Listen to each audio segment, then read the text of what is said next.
be forced to do so. Thanks, Senator Walsh. Yes, pity. Okay, Deputy by Barrett. Ambassador, I will say frankly, I'm one of the people who thinks you should be expelled from this country, and I believe that that's nothing to do with you personally. It's to do with the policies of your state. And I think, along with Desmond Tutu, that the time for treating you as a normal state is over, because you're not behaving as a normal state. And I just want to ask you questions, really, in relation to that contention. And I would just say, for the record, it certainly isn't motivated by anti-Semitism in my case. I mean, for example, when disgraceful attempts were being made to downplay the horrors of the Holocaust by people like David Irving, I brought a Jewish Auschwitz survivor to this city to organise meetings and get her on national television to remind the Irish people about the horrors of the Holocaust. And I would do so again if anybody tried to downplay the horrors of what were done to the Jewish people. But it is precisely because I'm opposed to racism that I oppose what your state is doing and what it stands for. So I just want to ask you a few questions in relation to that. And I should also say, by the way, I lived for a year on Moshav Neot Hakikar in the Dead Sea in 1987, 2 weeks before the first Intifada broke out. That leads me to my first question. You have tried to cover over what you have done, the killings of innocent people in Gaza on 3 separate occasions over recent years, the seizure of Palestinian land and so on, by attacking Hamas. Now, why don't you just admit that Hamas didn't exist when the first Intifada took place? They didn't set up an armed wing until the early 1990s. And that there was a reason that PLO were in Tunis at the time, exiled, effectively not present. But the ordinary Palestinians rose up because you denied them basic rights. I lived there. It was apartheid. It was racism. It was endemic. It was rotten. Absolutely, I was shocked within weeks of living there to see how you treated Palestinian people. And isn't it the fact that the law of return, which is the basic law of the Israeli state, is a racist apartheid law because it confers rights on Jews that it denies to Palestinians? It allows, for example, if I was Jewish and had never stepped foot in Israel, I could claim citizenship there tomorrow, but 6 million people whose origins are in what you now call Israel, who were forced out in 1947 or 48, do not have that right. Isn't that part of the reason why the Palestinians are in dispute with Israelis?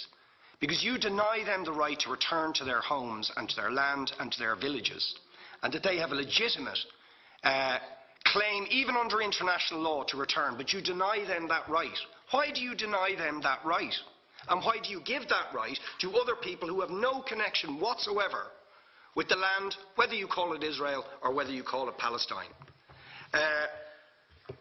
Why do you continue to seize land, if you're serious about Oslo and the two-state solution? Why do you continue to seize land, which under that agreement is land designated to be Palestinian land?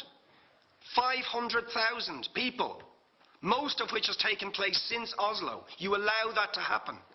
Why do you allow it to happen if you're serious about giving this land to the Palestinians? It's absolutely extraordinary.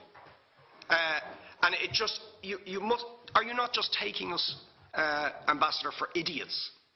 That you can say with a straight face, we're serious about peace, but while we're serious about peace, we're going to seize Palestinian land. And you expect the Palestinians to just sit back and do nothing about that.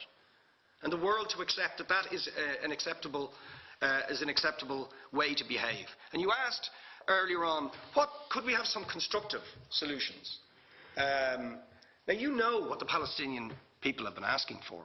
Far less even than some people would ask for. Because I believe the whole apartheid system should be dismantled. But what they've asked for is to lift the siege of Gaza.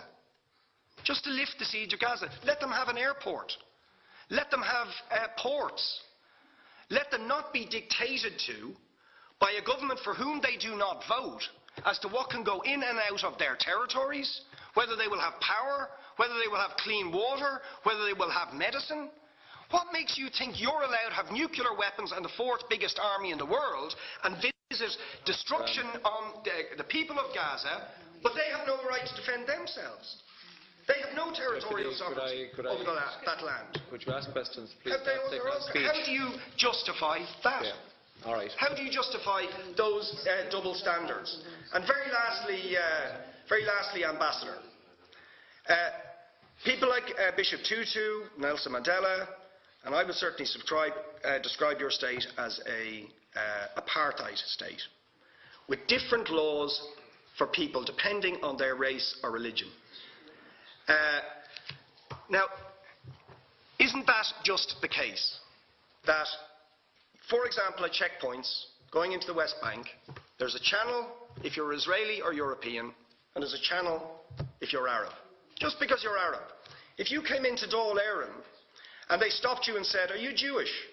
"Oh no, sir, you can't come in through the same entrance as Irish people or European people because you're Jewish," you would call that racism and apartheid.